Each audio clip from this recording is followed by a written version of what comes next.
Topic number 4 is write and graph linear inequalities. First, let's start with a word problem. The key to word problems is to look up the keywords to make your inequalities.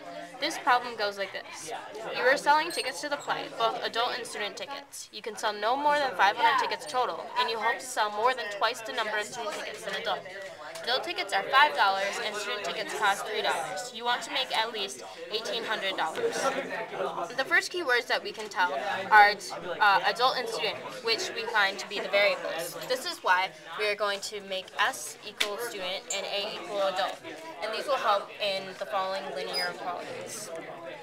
Our first inequality to write would be A plus S is less than or equal to 500.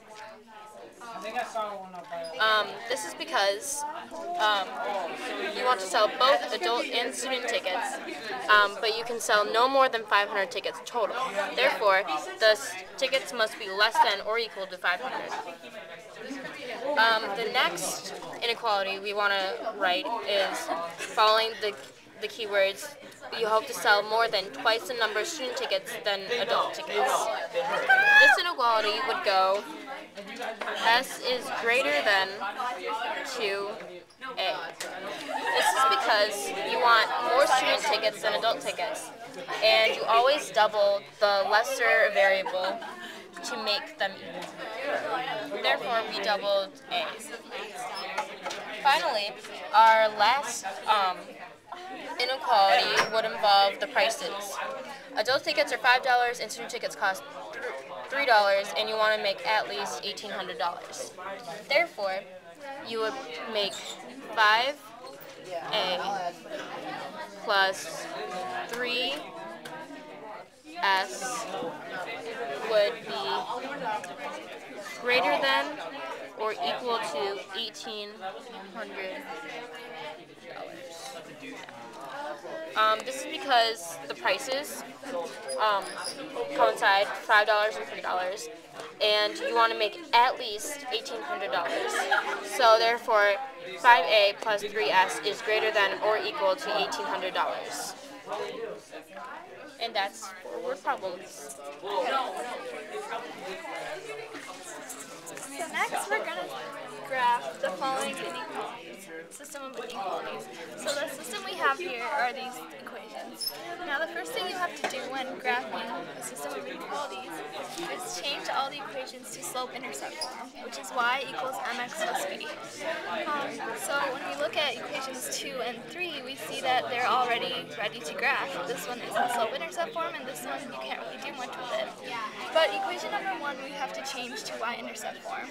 So the way you would do that, you would first move the negative 2x over to the other side, so you get negative 3y is greater than 2x plus 12.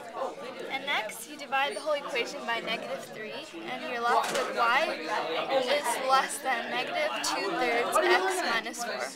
Notice how it's less than, it changed from greater than because I divided by a negative number. So now that we have our equations, let's start graphing them. So the first equation is y is less than negative 2/3 x minus 4.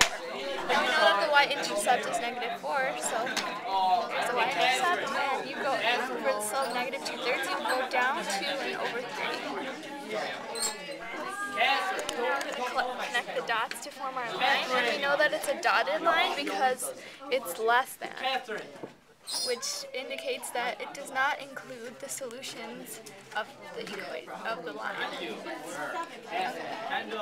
And when figuring out what to shade, just plug in any point and see if it is true for the equation. Now we're going to plug in 0, 0.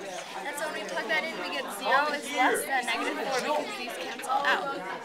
And 0 is not equal to less than negative 4, so we know that we do not shade this region with the point, we shade the other side. So I'm just going to put an arrow for now. Okay, the second equation we're going to graph is x is less than or equal to 4.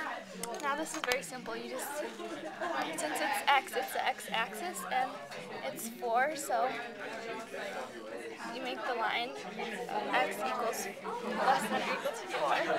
And it's a solid line because it's less than or equal to, and so we know that it is the dimensions of the line. And we know that we shade to the left of the equation because it says x is less than. The last equation is number 3, which is y is less than 1 by x minus 2. So we know that the y-intercept is -2, and the equation is 1/2. So when we connect the dots, this is also going to be dotted lines because it's only less than, not less than or equal to. And so for this one, you also shade the bottom because when you plug in 0, 0, the point, you get 0 is less than -2, which is false. So now that we finished making our lines, all we have to do is shade the region that is common for all 3 of the lines because it is a system. Now since we go to the left for this one, to the down and down for this one, we know that the only region that is true for all the equations is this region over here. And that's your solution to the system of inequalities by graphing.